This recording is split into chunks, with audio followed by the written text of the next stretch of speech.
നമ്മൾ ഇന്ന് ജീവിക്കുന്നത് ട്രോളുകളുടെ കാലത്താണ്. ഒരാളുടെ പോരായ്മ കണ്ടാൽ അല്ലെങ്കിൽ ഒരാൾക്കൊരു സങ്കടം വന്നാൽ ഉടനെ അതിനെ പരിഹസിച്ച് മീമുകൾ ഉണ്ടാക്കുന്ന കാലം. എന്നാൽ 1400 വർഷങ്ങൾക്ക് മുമ്പ് മക്കയിലെ തെരുവുകളിലും ഇതുപോലൊരു ട്രോളിംഗ് നടന്നിരുന്നു.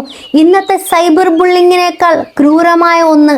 ആ പരിഹാസത്തിന് മുന്നിൽ തളർന്നുപോയ ഒരു മനുഷ്യനെ ആശ്വസിപ്പിക്കാൻ ആകാശത്ത് നിന്ന് ഒരു സന്ദേശം വന്നു. അതാണ് നമ്മൾ ഓതുന്ന സൂറത്തുൽ കൗസർ. ആ കഥ നമുക്കൊന്ന് നോക്കാം. വില്ലന്റെ എൻട്രി. ആരാണ്? അബൂലഹബ്. ഈ കഥയിലെ മെയിൻ വില്ലൻ അബൂലഹബ് ആണ്. ഇയാൾ മറ്റാരുമല്ല, മുഹമ്മദ് നബി സല്ലല്ലാഹു അലൈഹി വസല്ലമയുടെ സ്വന്തം പിതൃ സഹോദരനാണ്. അബൂലഹബ് എന്നാൽ ജ്വലിക്കുന്നവൻ എന്നർത്ഥം. ചുവന്നു തുടുത്ത മുഖമുള്ള, നല്ല സമ്പത്തുള്ള, വലിയ തറവാടിയായ ഒരാൾ. പക്ഷേ ഉള്ളിൽ നിറയെ അഹങ്കാരവും വെറുപ്പുമായിരുന്നു. സ്വന്തം സഹോദരപുത്രൻ ഒരു പുതിയ മതം പ്രചരിപ്പിക്കുന്നത് ഇയാൾക്ക് സഹിക്കാനായില്ല. നബി സല്ലല്ലാഹു അലൈഹി വസല്ലമ തങ്ങൾ എവിടെ പ്രസംഗിക്കാൻ നിന്നാലും അവിടെ ചെന്ന് കല്ലെറിയാനും നുണയനാണെന്ന് വിളിച്ചു പറയാനും ഇയാൾ മുന്നിലുണ്ടാകും. ആ സങ്കടകരമായ സാഹചര്യം നബി സല്ലല്ലാഹു അലൈഹി വസല്ലമ തങ്ങൾക്ക് ഖദീജ ബീവിയിലുണ്ടായ 2 ആൺമക്കളായിരുന്നു, ഖാസിമും അബ്ദുള്ളയും. ഇവർ രണ്ടുപേരും പിച്ച വെച്ച് നടക്കുന്ന പ്രായത്തിൽ തന്നെ മരണപ്പെട്ടു. ഒരു ഉപ്പാനെ സംബന്ധിച്ച് ഇതിലും വലിയ സങ്കടം വേറെ ഉണ്ടോ? മക്കയിലെ ആ കൊച്ചു വീട്ടിൽ പ്രവാചകൻ സങ്കടപ്പെട്ടിരിക്കുന്ന സമയം. ആ സമയത്താണ് നമ്മുടെ വില്ലൻ അബൂലഹബും കൂട്ടുകാരൻ അസ്വാബ് ബിൻ വായിലും രംഗത്തെത്തുന്നത്. ബിസ്മില്ലാഹിർ റഹ്മാനിർ റഹീം. ഇന്നാ അഅ്തൈനാകൽ കൗസർ ഫസ്വല്ലി ലിറബ്ബിക വൻഹർ ഇന്ന ശാനിയക ഹുവൽ അബ്തർ. ട്രോളുകളുടെ പിറകെ പോകുന്നവർക്ക് ഇതൊരു താക്കീതാണ്. ഖുർആൻ നൽകുന്ന താക്കീത്. പരിഹാസത്തിന് പകരം നിങ്ങൾ അനുഭവിക്കേണ്ടി വരും. ഇതിനെ പുറകെ നിങ്ങൾ കാണുക. അബ്തർ എന്ന ക്രൂരമായ ട്രോൾ അബൂലഹബ് മക്കയിലെ അങ്ങാടിയിൽ ചെന്ന് കൈകൊട്ടി ചിരിച്ചുകൊണ്ട് ഒരു പ്രഖ്യാപനം നടത്തി. മുഹമ്മദ് അബ്തർ ആയിരിക്കുന്നു. എന്താണ് ഈ അബ്തർ? പഴയ കാലത്ത് അറബികൾ ഒരാളെ വിളിക്കുന്ന ഏറ്റവും വലിയ തെറിയാണത്. വാൽ മുറിക്കപ്പെട്ട മൃഗം എന്നാണ് ഇതിൻ്റെ അർത്ഥം. ആൺമക്കളില്ലാത്ത ഒരാളെയാണ് അവർ ഇങ്ങനെ വിളിച്ചിരുന്നത്. അവരുടെ യുക്തി ഇങ്ങനെയായിരുന്നു: ആൺമക്കളില്ലെങ്കിൽ മുഹമ്മദ് മരിച്ചു കഴിഞ്ഞാൽ പിന്നെ അവൻ്റെ പേര് പറയാൻ ആരും ഉണ്ടാകില്ല. അതോടെ അവൻ്റെ കഥ കഴിഞ്ഞു. വാലില്ലാത്ത മൃഗത്തെ പോലെ അവൻ നാമാവശേഷമാകും. ഇന്നത്തെ ഭാഷയിൽ പറഞ്ഞാൽ നബി സല്ലല്ലാഹു അലൈഹി വസല്ലമയുടെ മക്കളുടെ മരണത്തെ അവർ ആഘോഷിക്കുകയായിരുന്നു. ഒരു മനുഷ്യൻ്റെ ഏറ്റവും വലിയ വേദനയെ പരിഹസിച്ച് അവർ ട്രോളുണ്ടാക്കി മക്ക മുഴുവൻ പ്രചരിപ്പിച്ചു.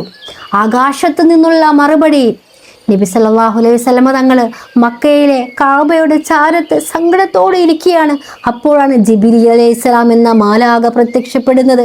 വെറും 3 വരികൾ, പക്ഷേ അത് ലോക ചരിത്രത്തെ തന്നെ മാറ്റിമറിച്ചു. ഒന്നാമത്തെ വരി, ഇന്നാ അഅ്തൈനാകൽ കൗസർ. അല്ലാഹു തആല പറഞ്ഞു, മുഹമ്മദ്, അവർ നിനക്ക് ആൺമക്കളില്ലെന്ന് പറഞ്ഞ് പരിഹസിക്കുകയാണോ? സങ്കടപ്പെടേണ്ട, നാം നിനക്ക് കൗസർ നൽകിയിരിക്കുന്നു. കൗസർ എന്നാൽ സ്വർഗത്തിലെ മാന്ത്രിക നദിയാണ്. പക്ഷെ അതിൻ്റെ മറ്റൊരർത്ഥം അറ്റമില്ലാത്ത നന്മകൾ എന്നാണ്. അതായത് നിന്റെ പേര് ലോകാവസാനം വരെ കോടിക്കണക്കിന് ആളുകൾ വാഴ്ത്തിക്കൊണ്ടിരിക്കും എന്ന നന്മ. രണ്ടാമത്തെ വരി, ഫസ്വല്ലി ലിറബ്ബിക വൻഹർ. അതുകൊണ്ട് നീ നിന്റെ റബ്ബിന് വേണ്ടി നിസ്കരിക്കുകയും ബലി അർപ്പിക്കുകയും ചെയ്യുക. ശത്രുക്കൾ ട്രോളുമ്പോൾ തളർന്നു പോകാതെ നീ നിന്റെ ഉടമസ്ഥനായ അള്ളാഹുവിലേക്ക് തിരിയുക. അവൻ നിന്നെ കൈവിടില്ല. മൂന്നാമത്തെ വരി, ഇന്ന ശാനിയക ഹുവൽ അബ്തർ. ഇതാണ് ഏറ്റവും പവർഫുൾ ആയ വരി. അല്ലാഹു തആല പറഞ്ഞു, മുഹമ്മദ്, നിന്നെ ആരാണോ പരിഹസിച്ചത് ആ അബൂലഹബും കൂട്ടുകാരും തന്നെയാണ് യഥാർത്ഥ അബ്തർ. ഇനി നമ്മൾ ചരിത്രം എടുത്തു നോക്കുക. 1400 വർഷങ്ങൾ കഴിഞ്ഞു. അബൂലഹബിന് അന്ന് ഒരുപാട് ആൺമക്കളുണ്ടായിരുന്നു. പക്ഷേ ഇന്ന് ലോകത്ത് എവിടെയെങ്കിലും അബൂലഹബിന്റെ വംശപരമ്പരയുണ്ടോ? ആരെങ്കിലും തൻ്റെ മകന് അബൂലഹബ് എന്ന് പേരിടുമോ? ഇല്ല. അയാൾ ചരിത്രത്തിന്റെ ചവറ്റുകൂനി മുന്നിൽ അബദ്ധറായി പേര് മുറിഞ്ഞു പോയവനായി മാറി. എന്നാൽ അന്ന് മക്കയിലെ തെരുവിൽ വെച്ച് ശത്രുക്കൾ പരിഹസിച്ച മുഹമ്മദ് നബി സല്ലല്ലാഹു അലൈഹി വസല്ലമയോ ഇന്ന് ലോകത്തെ ഏറ്റവും അധികം ആളുകൾ വിളിക്കുന്ന പേര് മുഹമ്മദ് എന്നാണ്. ഓരോ നിമിഷവും ലോകത്തിൻ്റെ ഏതോ ഒരു കോണിൽ നിന്ന് അദ്ദേഹത്തിന് വേണ്ടി പ്രാർത്ഥനകൾ ഉയർന്നുകൊണ്ടിരിക്കുന്നു. അദ്ദേഹത്തിൻ്റെ പെൺമക്കളിലൂടെ ഫാത്തിമ ബീവിയിലൂടെ ഇന്നും ലോകത്തിൻ്റെ എല്ലാ കോണിലും പ്രവാചക കുടുംബം നിലനിൽക്കുന്നു. സോഷ്യൽ മീഡിയയിൽ ആരെങ്കിലും നിങ്ങളെ ബോഡി ഷേമിംഗ് നടത്തിയാലോ നിങ്ങളുടെ കുറവുകളെ പരിഹസിച്ചാലോ വിഷമിക്കരുത്. ആ സമയത്ത് സൂറത്തുൽ കൗസർ ഓർക്കുക. നമ്മൾ അള്ളാഹുവോട് ചേർന്ന് നിന്നാൽ ഇന്ന് നമ്മളെ പരിഹസിക്കുന്നവർ നാളെ അജ്ഞാതരായി ഇല്ലാതാകും. അള്ളാഹു നമ്മെ കൗസർ നൽകി അനുഗ്രഹിക്കും. നന്മ ചെയ്യുന്നവർക്ക് എന്നും തുടർച്ചയുണ്ടാകും. തിന്മ ചെയ്യുന്നവർ എത്ര വലിയവരായാലും അവർ അബദ്ധരായി പോകും. തെറ്റുകൾ സംഭവിക്കാത്ത ഒരാളുമില്ല. എത്ര പണ്ഡിതനായിക്കോട്ടെ തെറ്റുകൾ സംഭവിക്കും. എന്നാൽ ആ തെറ്റ് സംഭവിച്ചതിൻ്റെ പേരിൽ അവർ ആ തെറ്റ് തിരുത്താൻ സന്നദ്ധരായാൽ വീണ്ടും വീണ്ടും അവരെ കുറ്റം പറയുന്നതും ആ കുറ്റത്തിന് പിറകെ പോകുന്നതും ആ കുറ്റം പറയുന്നവരിത് കേട്ട് ആസ്വദിക്കാൻ ശ്രമിക്കുന്നതും ഏറ്റവും വലിയ തെറ്റാണ്. നമ്മൾ ആരെങ്കിലും പരിഹസിച്ചു കഴിഞ്ഞാൽ എന്തൊരു തെറ്റിൻ്റെ പേരിലോ എന്തെങ്കിലും കുറവിൻ്റെ പേരിലോ അവരെ പരിഹസിച്ചു കഴിഞ്ഞാൽ അല്ലാഹു തആല അതേ തെറ്റ് നിങ്ങൾക്കോ നിങ്ങളുടെ കുടുംബത്തിനോ വരുത്താതെ നിങ്ങൾക്ക് മരണപ്പെടാൻ സാധിക്കില്ല. ഇത് സത്യമായ കാര്യമാണ്. അതുകൊണ്ട് മറ്റുള്ളവരെ കുറ്റം പറയുന്നതിനും പരിഹസിക്കുന്നതിന് മുമ്പ് ഇതിന് ഖുർആനികമായ ഒരു വശമുണ്ട്. ഇതിന് പിന്നിൽ വലിയൊരു ശിക്ഷയുണ്ട് എന്നുകൂടി നിങ്ങൾ മനസ്സിലാക്കുക. ട്രോളുകൾക്ക് പിറകെ പോകുന്നവരും അത് കണ്ട് ആസ്വദിക്കുന്നവരും അത് കണ്ട് ചിരിക്കുന്നവരും എല്ലാം കാണുന്നവനായ ഒരാൾ മുകളിലുണ്ട്. എല്ലാവരെയും പടച്ചവനും എല്ലാം ചെയ്തവനും അല്ലാഹു തആലയാണ്. അപ്പോൾ അല്ലാഹു തആലയാണ് എല്ലാം വിധിക്കാൻ ഏറ്റവും അർഹനായവൻ. അല്ലാഹു തആല വിധിച്ചതല്ലാതെ ആർക്കും ഒന്നും തടയാൻ സാധിക്കില്ല.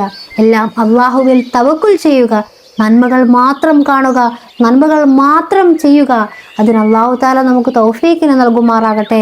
അടുത്ത നല്ലൊരു വീഡിയോ വരുന്നവരെ എല്ലാവരോടും അസ്സലാമു അലൈക്കും വറഹ്മത്തുള്ളാഹി വബറകാതുഹു.